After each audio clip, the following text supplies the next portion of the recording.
Tonight we're taking a closer look at the terrorist attack in Moscow carried out by ISIS-K. More than 130 people died when gunmen stormed a concert hall. Well, the attack has terrorism researchers at the University of Nebraska-Omaha looking at ways to secure similar events. KETV News Watch 7 Sarah Feely spoke with the head of the program tonight. Sarah.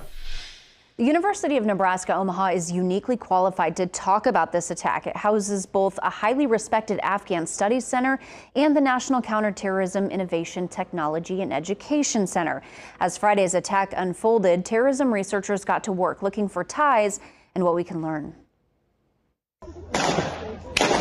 Horrific video shows the moment gunmen storm a Russian concert hall, lighting it ablaze. ISIS loves to do these sort of shock and awe events. So it was two different types of weapons that we know. One were these long guns that they came in and shot their way through any security that was at the event.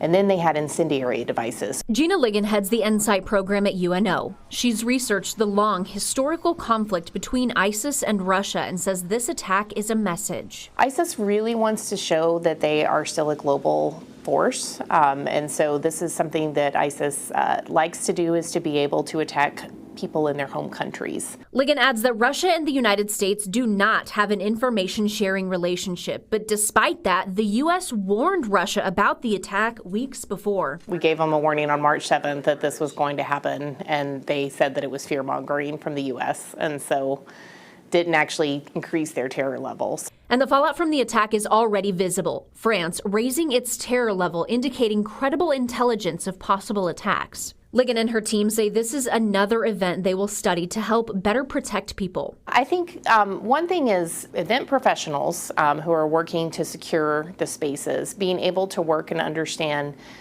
the intelligence for that area. Their study aims to better equip them with knowledge and open lines of communication to close gaps that leave events vulnerable, even those you may think would never be a target. We may have stopped thinking about them, but they've never stopped thinking about us. Especially when it comes to groups like ISIS-K, who thrive on attacking civilians in Western countries. ISIS-K specifically really wants to be able to show that no one is safe, no matter where they are.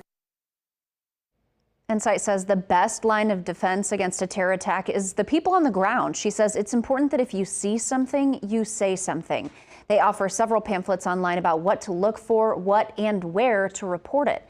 Back to you, Rob.